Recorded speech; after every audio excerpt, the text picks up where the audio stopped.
guys, so right now I'm on my way to NEURA, my research center. Today I have a meeting with my supervisor and the research team, and the research assistants Kathy and Ling are gonna teach me how to do recruitment as well. So yeah, should be fun.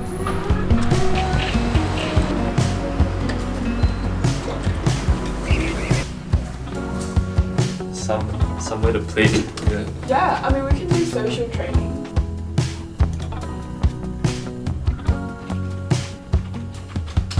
Wait, there's no way I can undo a sent email, right?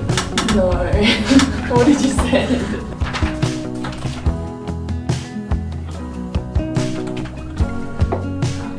I'm not usually this happy when I work, so. Thanks for letting the people know. Yeah, life of being our underling. Actually, Ling, you can introduce yourself. Oh, Kathy's introduced herself already. I'm cringing so hard. That's Ling, research assistant. Yeah. Okay, bye guys. Bye. Thanks. It's like a black hole. Yeah, I like that. Like you can't see the center of it. You know, like it's too like. What are we talking about? Hello. Welcome to another video. Today's video is gonna be a Q&A because over the past 1.5-ish years of me doing this YouTube thing, I've gotten a few comments asking me questions about medicine, UNSW, International House. So yeah, I want to address all those questions in this video. Okay, let's jump into it. First question, are classes mostly held online or in person? Okay, so this question was sent to me regarding my video from last year. So last year in year 3, it was a mix of clinical and uni classes, and we would do 3 days a week of clinicals and 2 days a week of normal uni classes. So obviously all of the clinical classes were in person, and I'm not sure of the exact proportion, but I feel like for the 2 uni days it was about 50% online, 50% in person. However, the uni is trying to shift towards more in-person lessons, so you would definitely see a larger proportion of classes being held in person nowadays. Yep, next question. Love the vlog, thank you. And could you explain how you study, what your study routine consists of, and how I make time for family and other commitments? I would say my study technique has changed over the past few years. So in year 1 and year 2, I was doing a mix of both notes and flashcards.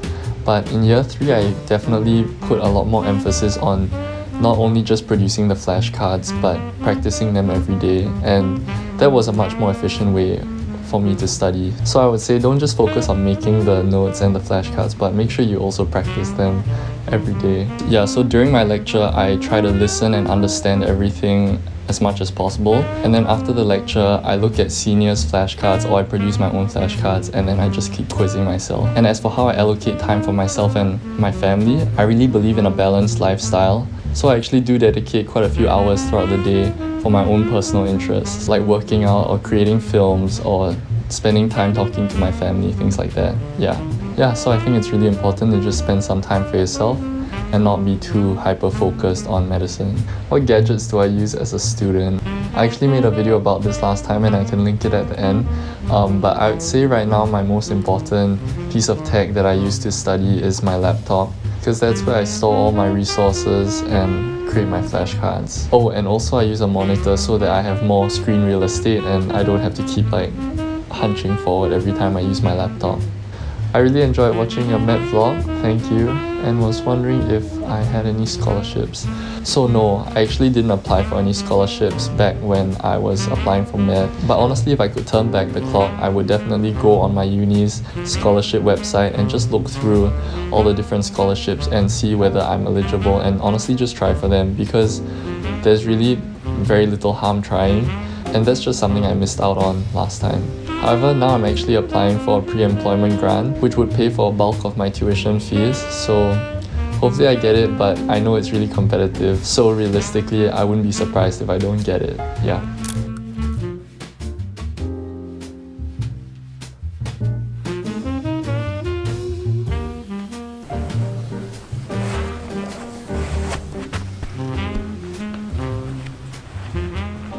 Right now we're gonna hit Uni Gym. Get a quick push session in. Can your camera see anything?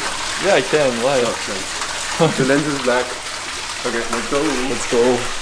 How would you rate the UNSW gym, and is it worth a membership? So I think right now I pay about $16 a week for a uni gym membership. Personally, I would say it's worth it for me because I work out almost every day. In terms of equipment, the uni gym has a good quantity and variety of equipment. Another huge advantage is that if you stay on campus, it's so convenient to get to because it's so close by. With that $16, you also get access to their swimming pool and other fitness classes. But I would say one big downside of it right now is that it's starting to get really crowded. And another disadvantage is that their opening hours are quite short. So I think on weekdays they close at 10 p.m. and on weekends they close at 7 p.m. So if you like to work out late at night, this is probably not the gym for you. How are you feeling, Brendan? Are you tired yet? Yeah? Okay. I don't want to hear that. Let's go. Set. Alright, see you, bro. Hey, see you, bro. Good workout. Yeah. Should stay for the legs, bro. Alright, see ya. Where am I living in Sydney, and will I be returning to IH? So as of 2023, I'm still in IH for the entire year, but I'm thinking of moving out next year depending on where my hospital placements are. Yeah. Could you share about your life in international house, such as meals, voltage restrictions, and anything students need to prepare before moving in?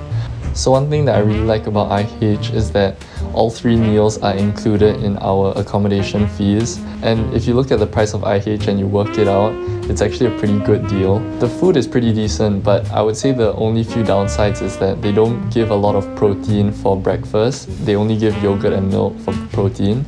And for other meals, if you're vegetarian, they also don't give that much protein. Yeah, so if that bothers you, you can always cook your own protein because IH has plenty of shared kitchens anyway. I'm not too sure about voltage restrictions, but you can always check with the dean of the college. But generally, I would say they're not too fussed about this. As long as you don't have like some massive appliance that draws out massive amounts of energy, I think you should be fine. Like, I know quite a few people who have a mini fridge in their rooms. So yeah, I hope that was helpful. For anything you need to prepare before moving in, IH provides most things including a bed and a mattress.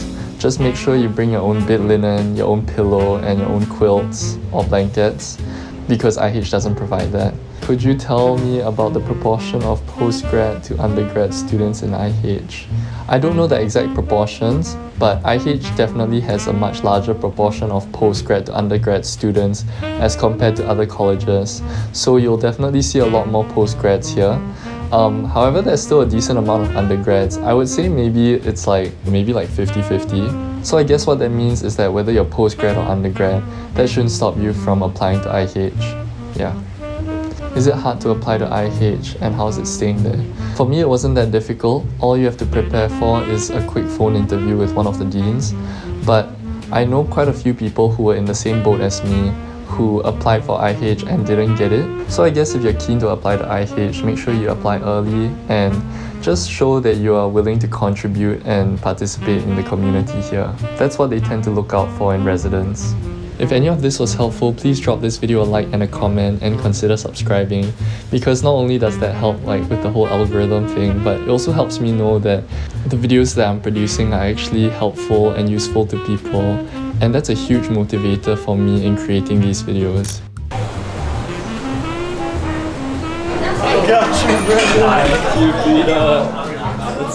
Oh no, there's a chili. Describe what you're eating. Okay. I'm eating Mongolian beef. There's a lot of beef. And I don't think I'll eat this. What's that? Oh, chili. It's a chili. It's too hot. But it looks really good. What about you, Peter? I've got beef with algae. Eating Oh, sprouts. I've got prawn and cashew nuts. Oh, give the viewers what they want, Alex. Do you want that ASMR?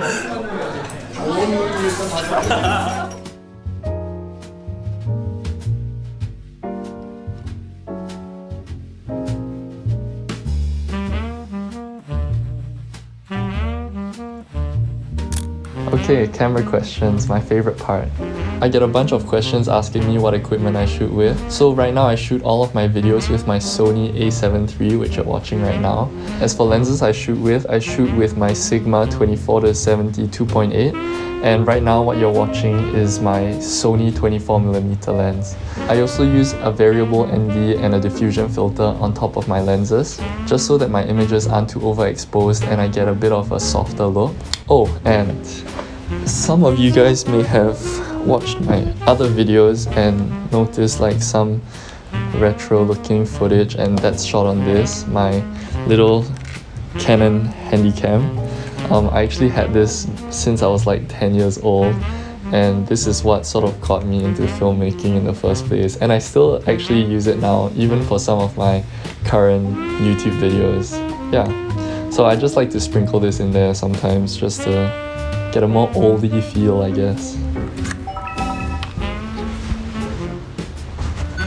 Check it out.